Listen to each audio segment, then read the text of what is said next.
welcome to another startup and complete car documentation. What we have here is a 1965 Rambler American 330.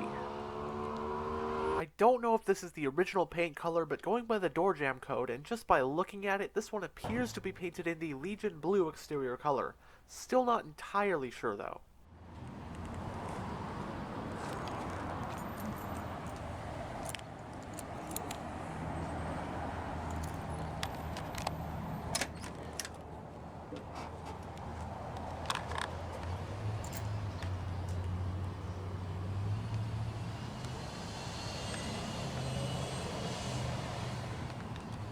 Crank windows.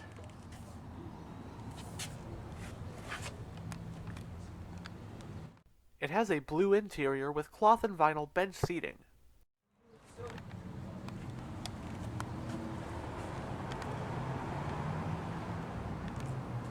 Manually adjustable bench seats.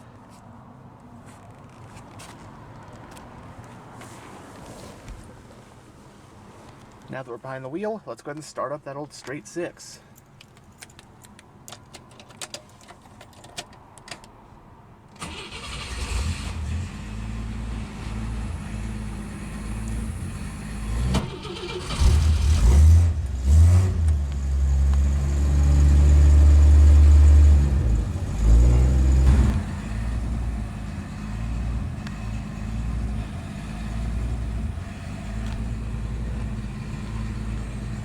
Rambler was a truly historic automotive nameplate, as its original iteration dates back to the late 1890s.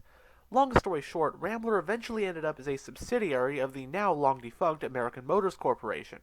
The Rambler American served as the entry-level model in Rambler's lineup in the 50s and 60s. The Rambler American debuted for 1958, although the model actually traces its roots back to the Nash Rambler that came out for 1950, which was back before automakers Nash and Hudson merged to form AMC in 1954. So for the most part, the Rambler American was a humble, compact economy car designed to be a reliable commuter. Think of it as sort of the Nissan Versa or Hyundai Accent of its day. But I did say for the most part.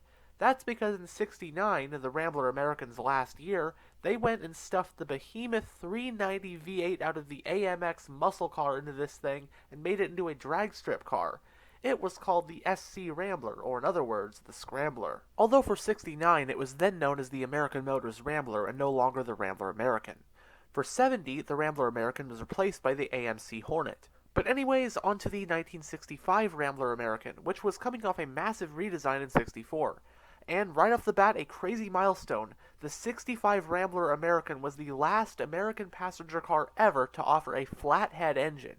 That engine was a 196 cubic inch straight six, and the one in this video uses the overhead valve variant of that engine. The '65 Rambler American came in the following trims: 220, 330, 440, and 440h. There were also numerous body styles available as well. You had a two-door or a four-door sedan, the former of which being what this one is, but it was also made as a convertible, a station wagon, and a two-door hardtop coupe.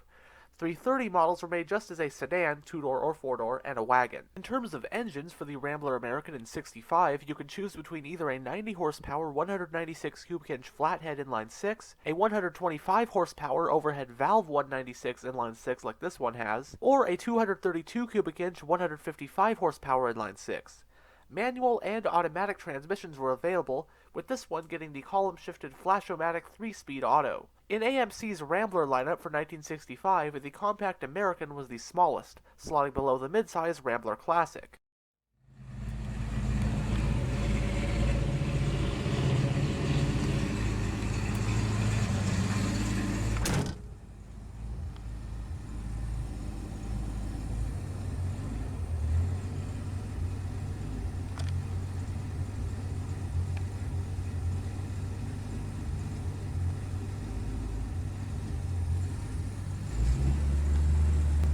You have a single analog gauge, got your tachometer, headlight switch, your wiper switch, washer button, and this one has had some extra gauges put in. So you got your voltage, oil pressure, fuel, that kind of stuff. The parking brake is hand operated.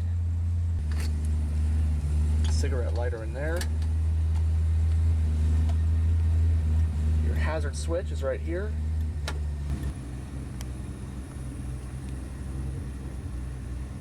It has a 2-spoke design, vinyl wrap steering wheel.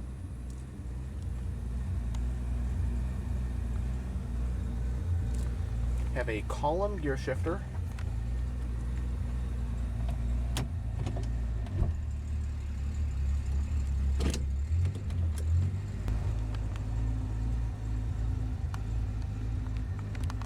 Going down the center of the interior, this one has been fitted with a modern radio.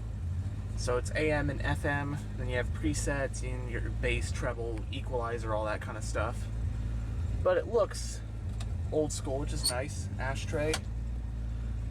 And then this one's been fitted as well with this climate control.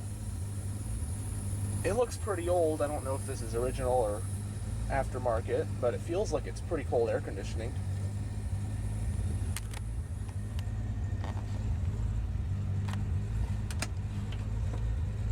3 little cup trays for if you're parked somewhere in the glove box.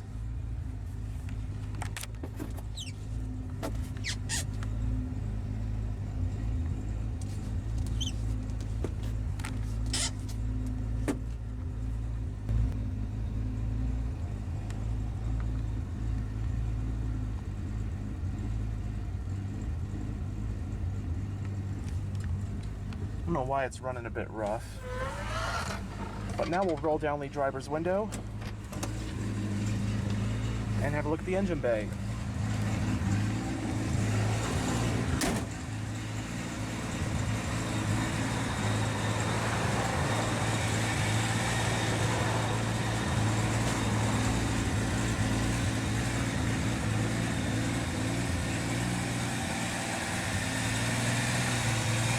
And you do have an external hood latch.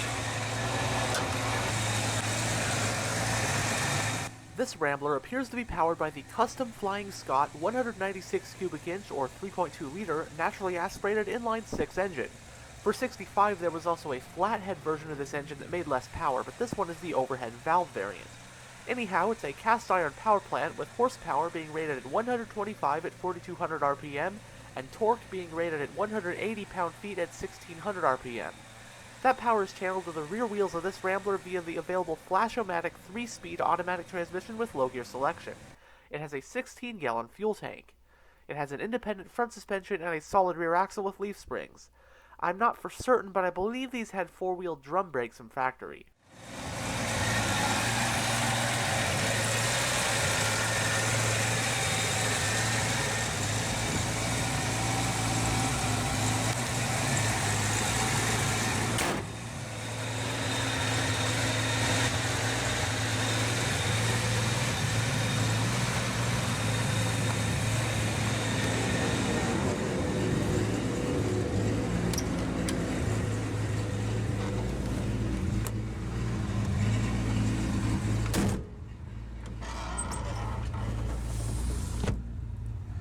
Also got these little windows to open as vents.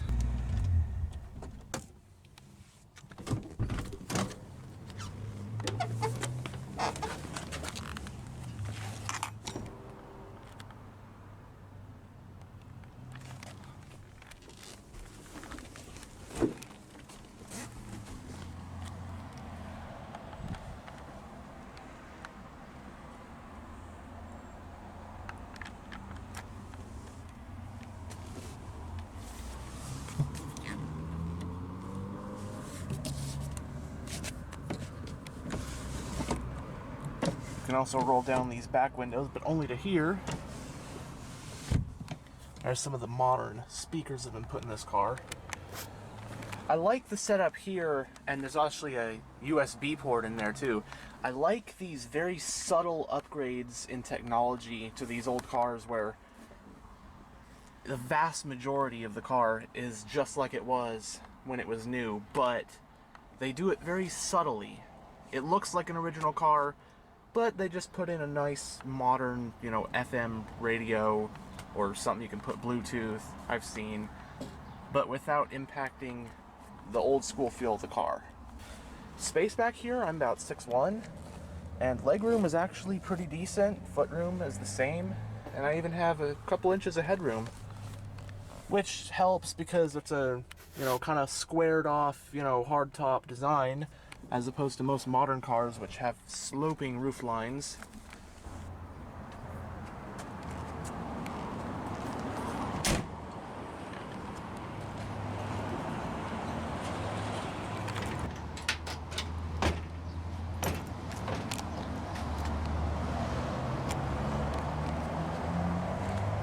The trunk of the American two-door sedan offers about 22.3 cubic feet of space.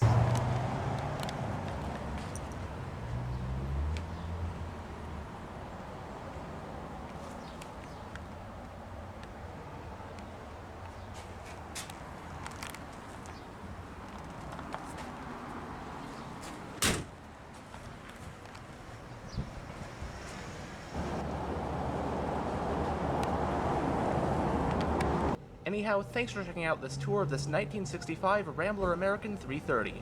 And as always, stay on the lookout for future tours.